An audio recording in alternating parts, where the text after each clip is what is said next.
Chapter 22. At school, I was elected class representative, which was a great distinction seeing that I had been the last to join the class. Being class representative was a high honor in the Burmese school system. The class representative functioned as a kind of judge in all disputes, even those involving teachers. I was also consulted when it came to making decisions about timetables, outings, and marks. Whenever I wasn't with Ming, I was studying. I knew that I would be expected to undertake many tasks, so I started to learn English. We had lessons in our middle school in Hainan, but I hadn't been interested in this subject now. What would I do with a foreign language in our country, which had already learned so many different dialects?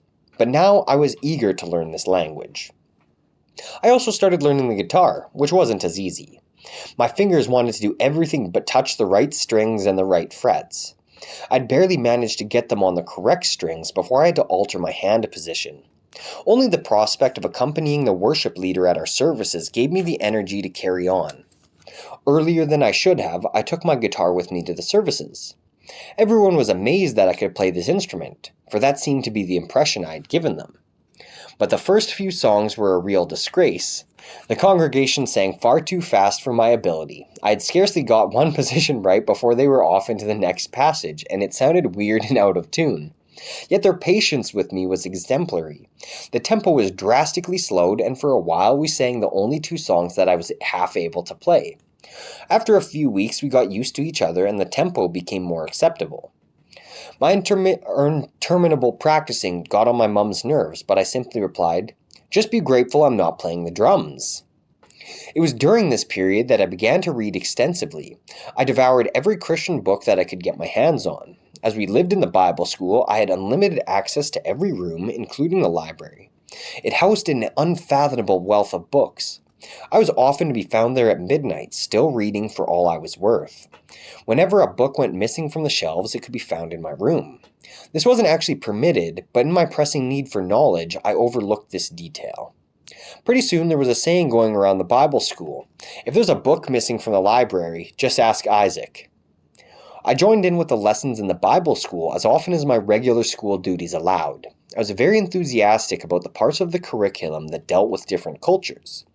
I learned many interesting details about foreign peoples and customs. For instance, I hadn't known that missionaries must first get to know the culture of the people they are working with, so that their message is not misunderstood and does not harm anyone. At weekends, I was often off on trips with the other Bible school students. In this way, I got to know this impressively beautiful country and gained practice in evangelistic activities. These included not just preaching, but practical help too. So I learned how to bind minor wounds, lance boils, administer eye drops. We helped out with farm work as well. For instance, once a village was badly affected by a flood, and we would chop wood for older people who could no longer manage it themselves. Teaching children was my particular passion. My guitar was useful here because many children had never seen such a thing.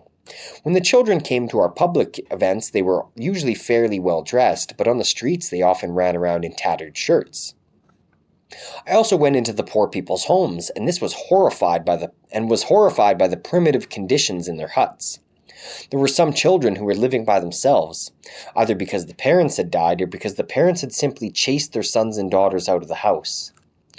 This happened more often here than I had been used to in China. These children were then reduced to begging or stealing. We usually spent as much time as possible with them, and it made us happy to be able to give them something to eat. They would cling on to us, but we couldn't take them with us. Later, with my father, I was able to build orphanages for these children in Burma, which we still regularly visit and support. Many visitors came to the Bible school, which gave me the opportunity to meet several well-known evangelists. When the teachers introduced me, these visitors were all amazed to meet the son of the renowned Brother Yun. Later on, I came to resent this because I was Isaac Liu, and not just the son of Yun Liu. I had my own life to live, and didn't always want to be defined by my father. Yet on the other hand, I longed for my father. How was he getting on? We had not had any direct news from him. Only via other Christians did we know that he was still in Germany, seeing that it was German brothers and sisters in the faith who had made his departure possible. But where was Germany exactly? I busied myself in the library and found that it was one of the little countries of far distant Europe.